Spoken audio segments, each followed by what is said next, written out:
വളരെ വലിയ സന്തോഷത്തോടു കൂടെ ഈ സന്ധ്യയിലൂടെ നിൽക്കുകയാണ്. ഭയങ്കര ഇവിടെ നിന്ന് നിങ്ങളെ കാണുമ്പോഴേ നല്ല ഭംഗിയുണ്ട്. വെള്ള വസ്ത്രമൊക്കെ ധരിച്ച് എല്ലാവരും ഭംഗിയായിട്ടിരിക്കുന്നത് കാണുമ്പോൾ മനസ്സിന് നിറഞ്ഞു വരികയാണ്. ഏതായാലും കരോൾ നൈറ്റ് എന്ന പേരിൽ നമുക്കൊന്ന് ഒരുമിച്ച് ചേരുവാൻ ഇവിടെ അവസരം ലഭിച്ചത് ദൈവത്തിൻ്റെ ഒരു വലിയ പദ്ധതിയുടെ ഭാഗമായിട്ടാണ് എന്നുള്ളത് സന്തോഷത്തോടെ ഓർക്കുകയാണ്. ക്രിസ്തുമസ് എല്ലാവർക്കും സന്തോഷത്തിൻ്റെ സുദിനങ്ങളാണ്. എല്ലാവർക്കും സന്തോഷ സുദിനങ്ങൾ എന്ന് പറയുമ്പോൾ എല്ലാവർക്കും അങ്ങനെ ആകണമെന്നില്ല, അല്ലേ? പക്ഷെ ക്രിസ്തുമസ് സന്തോഷം നൽകുന്നതാണ്. നമുക്കത് സ്വീകരിപ്പാൻ നമ്മുടെ ചില സാഹചര്യങ്ങൾ ചിലപ്പോൾ അത്ര നല്ലതല്ലാത്തത് കൊണ്ട് സന്തോഷിപ്പാൻ ഇടവരുന്നില്ല എന്ന് മാത്രം. കർത്താവിൻ്റെ ജനനം അതാണ് ഏറ്റവും വലിയ സന്തോഷം നമുക്ക് നൽകുന്നത്. മാനവരാശിയെ തൻ്റെ ക്രൂശ് മരണത്തിലൂടെ രക്ഷയുടെ വലിയ അത്ഭുതത്തിലേക്ക് നയിക്കുവാനുള്ള കർത്താവിൻ്റെ രക്ഷയുടെ പ്രവർത്തനങ്ങളിലെ ശ്രേഷ്ഠമായ ഒന്നാണ് കർത്താവിൻ്റെ ജനനം എന്ന് പറയുന്നത്. അതുകൊണ്ടാണ് അത് വലിയ സന്തോഷം മാനവജാതിക്ക് നൽകുന്നു എന്ന് നാം മനസ്സിലാക്കുന്നത്. ഞാനൊരു വലിയ പ്രസംഗത്തിൻ്റെ ഉദ്ദേശത്തിലല്ല, കുറെ കാലങ്ങളായിട്ട് ശബ്ദം കേട്ടുകൊണ്ടിരിക്കുന്നതല്ലേ. പക്ഷെ ഇതിൻ്റെ ഒരു അധ്യക്ഷ പ്രസംഗ രീതിയിൽ ഒരു വാക്ക് പറഞ്ഞു എന്ന് മാത്രമേ ഉള്ളൂ. അതുകൊണ്ട് നമുക്ക് ഈ വലിയ സന്തോഷം അനുഭവിപ്പാൻ ഇടയാകണം. ആ സന്തോഷം നമുക്ക് മറ്റുള്ളവർക്ക് പകർന്നു കൊടുക്കുവാനും സാധിക്കണം. നാം ഇടപെടുന്ന വ്യക്തികളോടും സമൂഹത്തോടും ഒക്കെ ഈ വലിയ സന്തോഷം കൈമാറ്റം ചെയ്യുന്ന തരത്തിൽ നാം വളരേണ്ടിയിരിക്കുന്നു എന്നുള്ളതും ഈ ക്രിസ്തുമസ് ദിനത്തിൽ നാം സ്വയമായിട്ട് ആലോചിക്കേണ്ടതാണ്. അപ്പോൾ നമുക്ക് സ്വയം സന്തോഷം ഉണ്ടാകണം, മറ്റുള്ളവർക്ക് പകർന്നു കൊടുക്കണം. ഈ ക്രിസ്തുമസ് അതിന് മുഖാന്തരമായി തീരട്ടെ എന്ന് ഞാൻ പ്രാർത്ഥിക്കുകയാണ്. ഒരു അധ്യക്ഷ പ്രസംഗത്തിന് നന്ദി പറയുക എന്നതിലുപരി കഴിഞ്ഞ കുറച്ച് കാലമായി ഞങ്ങളുടെ ജീവിതത്തിൽ അങ്ങ് നൽകിയ കരുതലിനും സ്നേഹത്തിനും നന്ദി പറയാനാണ് ഞാൻ ഈ നിമിഷം ഉപയോഗിക്കുന്നത്. കൂടാതെ കഴിഞ്ഞ സോണൽ തല മത്സരങ്ങളിൽ നിരവധി സമ്മാനങ്ങൾ വാരിക്കൂട്ടിയ പ്രതിഭയും നമ്മുടെ OVS റെക്കോർഡിംഗുകളിൽ തന്റെ മധുര ശബ്ദം നൽകി ശ്രദ്ധേയനുമായ ഏബൽ ലാസ്റ്റസ് പ്രമോദിന് മനോഹരമായ ഒരു ഗാനം ആലപിക്കുന്നതിനായി വേദിയിലേക്ക് സ്വാഗതം ചെയ്യും.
സംഘമൊരുക്കുന്ന കരോൾ ഗാനം.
ഇത്തരമൊരു സന്ദേശം നൽകുന്നതിനായി ഫാദർ ബെഞ്ചമിനെ വേദിയിലേക്ക് സ്വാഗതം ചെയ്യാം. ഡിസംബർ 1-ാം തീയതി നമ്മുടെ വീടുകളിലും നമ്മുടെ സ്ഥാപനങ്ങളിലും എല്ലാം നമ്മുടെ നക്ഷത്രം തെളിയിക്കുന്ന അതുമുതൽ ഈ ദിവസങ്ങളിലെ വിശുദ്ധ വേദവായനയുടെ ഓരോ വരികളും നമുക്ക് സന്ദേശങ്ങൾ നൽകുന്നതാണ്. എന്നാൽ ആ സന്ദേശങ്ങളൊക്കെ നമ്മൾ വർഷാവർഷങ്ങളിൽ കേട്ടതും നമുക്ക് കൃത്യമായി അറിയുന്നതും നമ്മൾ വായിച്ചതും നമ്മൾ പഠിച്ചതും ഒക്കെ തന്നെയാണ്. ഇതെന്തിനാണ് വീണ്ടും വീണ്ടും നമ്മൾ ആവർത്തിക്കുന്നത്? ഇതെന്തിനാണ് വീണ്ടും വീണ്ടും നമ്മൾ കേൾക്കാനായിട്ട് ശ്രമിക്കുന്നത്? ഇതെന്തിനാണ് എന്ന് ചോദിച്ചാൽ ജീവിതത്തിൽ ഇത് പ്രായോഗികമാക്കാൻ വേണ്ടിയിട്ടാണ്. അങ്ങനെ ഈ 2025 ക്രിസ്തുമസ് കാലത്ത് ഞാൻ വായിച്ചതും എന്നെ ചിന്തിപ്പിച്ചതുമായ 2 വാക്കുകൾ ഈ സന്ധ്യയില് ക്രിസ്തുമസിന്റെ ഒരു സന്ദേശമായി നിങ്ങളോടൊപ്പം പങ്കുവെക്കാൻ ഞാൻ ആഗ്രഹിക്കുകയാണ്.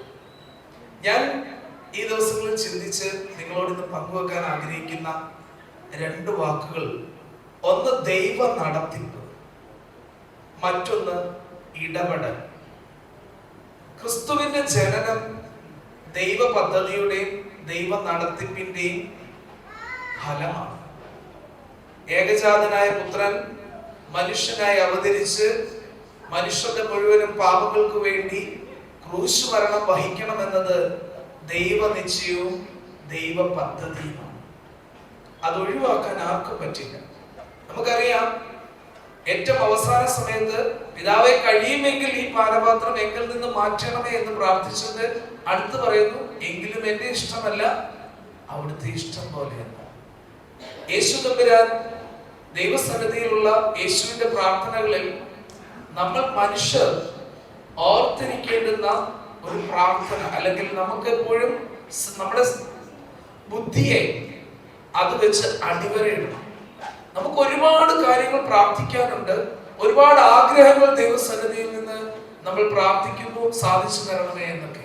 പക്ഷെ അതിന്റെയൊക്കെ അവസാനത്തിൽ എങ്കിലും എന്റെ ഇഷ്ടമല്ല അവിടുത്തെ ഇഷ്ടം പോലെ. ദൈവത്തിനൊരു പദ്ധതിയുണ്ട്, ആ പദ്ധതിയുടെ ഭാഗമാണ് ഞാനും നിങ്ങളും എന്ന് മറക്കരുത്. ആശംസിച്ചുകൊണ്ട് ക്രിസ്തുമസിന്റെ പുതുവത്സരത്തിന്റെ എല്ലാ നന്മകളും നേർന്നുകൊണ്ട് എന്റെ വാക്കുകൾ. ജീവിതത്തിലെ ഓരോ ദൈവിക ഇടപെടലുകളും പിറുപിറുപ്പുകളല്ലാതെ സ്വീകരിച്ചാൽ മാത്രമേ ആത്യന്തികമായ സന്തോഷത്തിൽ എത്താൻ കഴിയൂ എന്ന സത്യം അച്ഛന്റെ വാക്കുകളിലൂടെ നമ്മൾ തിരിച്ചറിയുന്നു. ഈ വലിയ ദർശനം പകർന്നു നൽകിയതിന് ഒരുപാട് നന്ദി അറിയിക്കുന്നു അച്ഛൻ. അതാ കേൾക്കുന്നു ഒരു സ്വർഗീയ ഗാനം, രാഗവും താളവും ലയവും ഒത്തിണങ്ങിയത്, നാളിതുവരെ കേട്ടിട്ടില്ലാത്ത അനുഭൂതി ഉളവാക്കുന്നത്. ഇത് എവിടെ നിന്ന്? ഇത് ഭൂമിയിലെ സംഗീതജ്ഞന്മാരാൽ വിരചിതമായതല്ല. അന്നുവരെ ജീവിച്ച ദാവീദോ ശലോമോനോ കോരപുത്രന്മാരോ രചിച്ച സംഗീതവുമല്ല. തികച്ചും സ്വർഗീയ അനുഭൂതി ഉളവാക്കുന്നത് തന്നെ. അതെ, ഇത് മാലാഖമാരുടെ സംഗീതമാണ്. രചനയും അവരുടേത് തന്നെ. ഭൂജാതനായ മശിഹായെ കുറിച്ച് അവർ പാടുന്നു. ഹല്ലേലൂയ മുഴങ്ങി കേൾക്കുന്ന പാശ്ചാത്തല സംഗീതത്തിൽ നമുക്കും അവരോട് ചേർന്ന് പാടാം. പൂനിലാവുള്ള രാവിൽ താരങ്ങൾ മിന്നിടുമ്പോൾ എന്ന ഗാനം.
വളരൂ കുഞ്ഞേ വളരൂ, വേഗം വളർന്ന് മർത്യർക്ക് രക്ഷയേകൂ. കാലങ്ങളായി ലോകം കാത്തിരുന്ന ആ ശബ്ദം നിന്നിലൂടെ ഞാനും കേൾക്കട്ടെ. ആ മാതാവ് മന്ത്രിച്ചു. ഉറങ്ങിക്കിടന്ന കുഞ്ഞ് അത് കേട്ടുണർന്നു. മാതാവിനെ നോക്കി പാൽ പുഞ്ചിരിയേകി. വരും, ആ കവിളിൽ നമുക്കും മുത്തം കൊടുക്കാം. മിന്നാമിന്നി പോലെ എന്ന ഗാനം ശ്രവിച്ചുകൊണ്ട്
പുതിയൊരു സൂര്യോദയം.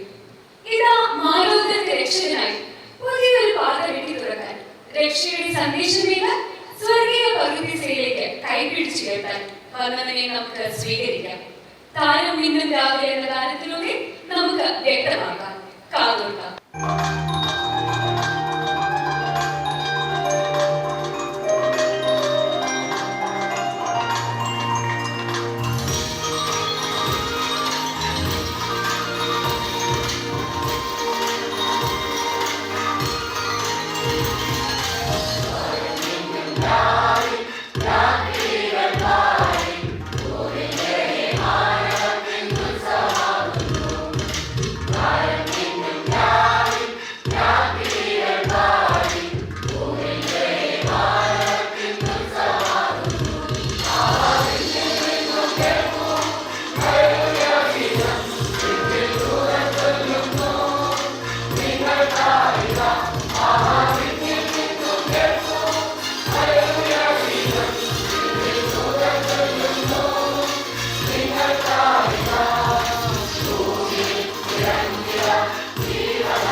സെന്റ് മത്യാസ് ശുഭഹോ എന്ന കരോൾ സംഘത്തിന്റെ ഗാനസന്ധ്യ ഇവിടെ അവസാനിക്കുകയാണ്. ഇതിൽ പങ്കെടുത്തവരും ശ്രവിച്ചവരുമായ എല്ലാവരോടുമുള്ള നന്ദിയും സ്നേഹവും ഈ സമയത്ത് അറിയിക്കുന്നു. ഏവർക്കും ഒരിക്കൽ കൂടി നന്ദി അറിയിച്ചുകൊണ്ട് നിർത്തട്ടെ. എല്ലാവർക്കും merry Christmas and happy new year. Thank you.